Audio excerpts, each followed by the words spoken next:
Ele disse, pois é, tem gente que acha que um adulto não deveria aprender música através da flauta doce. Acha que a flauta doce é um brinquedo. Considero ela o melhor meio para iniciar na música, na musicalização, né? Ele diz. Tem muito isso da flauta doce ser um instrumento de brinquedo, de não ser um instrumento como qualquer outro, muito pelo contrário. E isso até tem todo um contexto histórico por trás, né? Nunca é apenas isso. Quando a gente vai ver a história da flauta doce, logo no início ela era um instrumento solista, era um instrumento que ela tinha seu protagonismo. Só que ali, acho que aproximadamente, se me faz a memória, ali século XVII, por ali, né? Com o surgimento das orquestras, né? As orquestras começaram a crescer, muitos instrumentos tocando junto, e a flauta doce a gente sabe que ela tem um volume mais reduzido. Então, o que aconteceu com isso? Ela foi caindo em desuso, porque as orquestras cresciam, a flauta doce não tinha esse volume com que se esperava que tivesse, né? E aí o que acontece? Ela acabou perdendo esse lugar para a flauta transversal, ou flauta transverso, como se falava na época, né?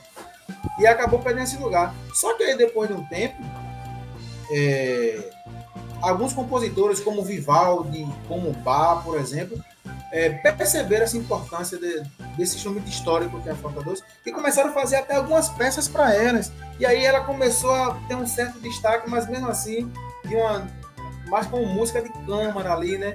Não com aquele destaque dentro da orquestra. Ainda assim, que tem pessoas que são solistas aí, tocam na flauta doce como orquestra e tal, mas é claro que tem toda uma dinâmica para isso. E aí, depois de um tempo, acho que foi na década de 30, se não me engano, um educador musical viu na flauta doce a sua fácil emissão de som, porque a flauta doce a gente toca, né? O som sai. Qualquer sopro que você der, vai sair um som. Diferente de alguns outros instrumentos melódicos, principalmente, que já requer uma outra dinâmica para tocar, né? No trompete, que é um instrumento que eu toco mesmo, se você simplesmente soprar ali, o som não vai sair. Para que o som aconteça, você tem que fazer os lábios vibrarem, né? No caso do saxofone, a palheta ali, se não vibrar, não vai acontecer, né? Já na flauta doce, não. Tem essa facilidade, entre aspas, de você soprar e o som sair. Então, esse educador musical ali, por volta da década de 30, viu nisso uma boa possibilidade de utilizar a flauta doce como instrumento de iniciação musical. Só que nisso, ele, inclusive, muito respeitado, assim, com muito respeito ao instrumento, né? Ele foi um pouco mal entendido um tempo depois. E aí, um pouco mais para frente, na década de 60 ali, né, no Brasil isso chegou muito forte, mas muito forte mesmo, né? E a flauta doce teve esse ensino alastrado aí, né? Em várias escolas. Só que é o que acontece. Alguns professores não tinham essa, como é que eu posso dizer assim, essa habilidade, entre aspas, vamos colocar assim, de ensinar flauta doce. E aí o seu ensino acabou ficando ali limitado, né? Acabou ficando restrito. E o que acontece? Isso fazia com que as pessoas que fossem aprender, por exemplo, ficassem assim, limitadas a asa branca, por exemplo.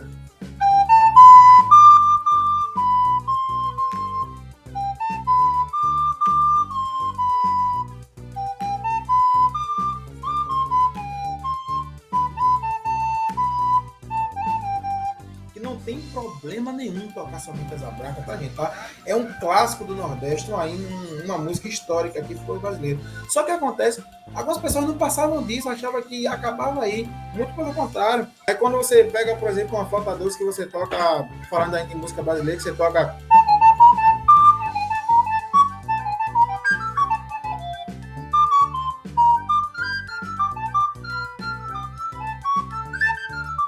Quando você toca, por exemplo, até ri um pouquinho aqui, quando você toca Tico-Tico no Fubá, que é um chorinho, né? Uma música um pouco mais elaborada, as pessoas. Tem gente que até tocar isso na flauta doce.